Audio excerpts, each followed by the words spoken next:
بسم اللہ الرحمن الرحیم الحمد للہ والصلاة والسلام علی اہلہا اما بعد۔ بسم اللہ الرحمن الرحیم یا ایہا الرسول بلغ ما انزل الیک من ربک وان لم تفعل فما بلغت رسالتہ واللہ یعصمک من الناس۔ محترم اور معزز سامعین و ناظرین، آج 18 ذی الحج ہے، آج یوم غدیر ہے، آج عید غدیر ہے، آج شیعوں کی بہت بڑی عید ہے۔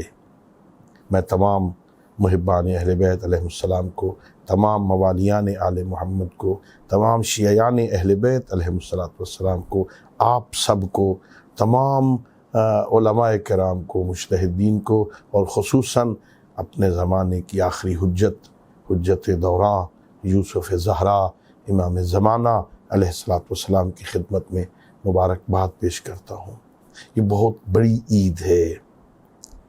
یہ 18 ذی الحج کو پیغمبر گرامی اسلام نے مقام غدیر پر قافلے کو روکا اور روک کے حکم خدا سے علی حیدر کرار علیہ السلام کی ولایت اور امامت کا اعلان فرمایا، اور یہ پہلا موقع تھا کہ اتنے اہتمام کے ساتھ سید الانبیاء اعلان کرنا چاہتے ہیں۔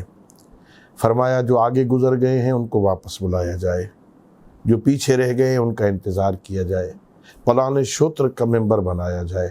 اس سارا اہتمام کرنے کے بعد حی علی خیر العمل کی آوازیں بلند ہوتی ہیں، سارا مجمع اکٹھا ہو جاتا ہے، تو سید الانبیاء ممبر پہ تشریف لاتے ہیں اور تاریخی خطبہ دیتے، اپنی گزشتہ ساری کارکردگی پر لوگوں سے تائید لیتے ہیں۔ کیا میں نے اللہ کا دین پہنچا دیا؟ کیا میں نے نماز تم تک پہنچا دی؟ میں نے روزہ تم تک پہنچا دیا؟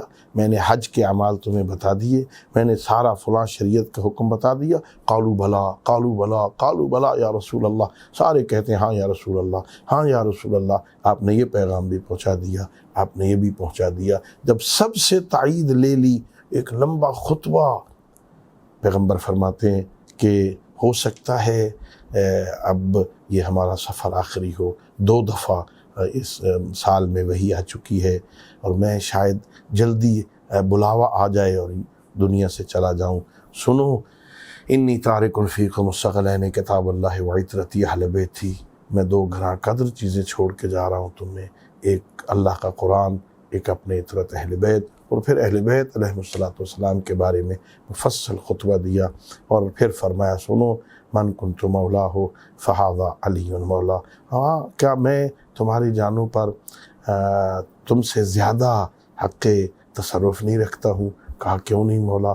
قالوا بلا، ہاں، آپ الست اولی بکم من انفسکم، ہیں آپ ہم سے زیادہ حق کے تصرف رکھتے ہیں۔ تو فرمایا من کنت مولا فہذا علی مولا، سنو، جس کا میں مولا ہوں اس کے علی ابن ابی طالب مولا ہیں۔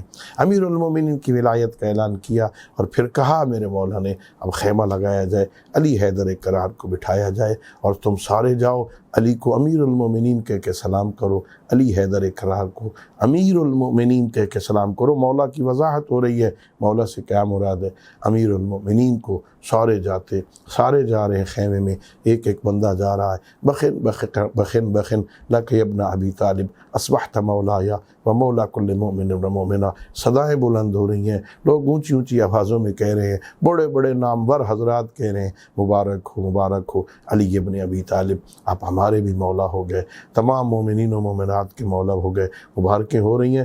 تب ہاں، تبریک کا سلسلہ جاری ہے، صعصع بن سوحان کے متعلق ہے، وہ سب سے آخر میں گئے اور کہا یا مولا امیر المومنین، لوگ آپ کو مبارک دے رہے ہیں، ہاں مبارک کو خلافت مل گئی، مولا مبارک کو امامت مل گئی، لیکن میں صعصع بن سوحان آپ کو نہیں، میں خلافت کو مبارک دیتا ہوں، میں امامت کو مبارک دیتا ہوں، جسے آپ جیسا خلیفہ مل گیا۔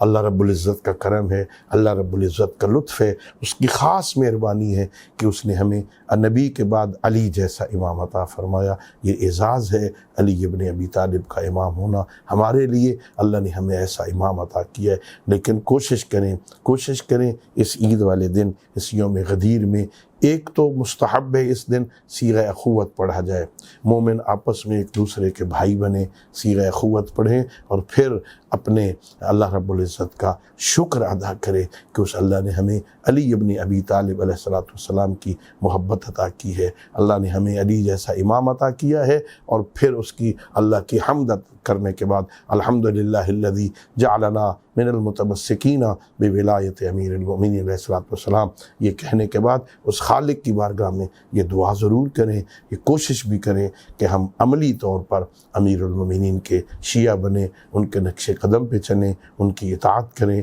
ان کی فرما برداری کریں۔ ہم ناز کرتے ہیں کہ علی حیدر کرار ہمارا امام ہے، تو ایسا بنے کہ علی حیدر کرار بھی ناز کریں کہ آپ ہمارے شیعہ ہیں۔ اللہ رب العزت ہم سب کو یہ عید مبارک فرمائے۔ وآخر دعوانا ان الحمدللہ رب العالمین۔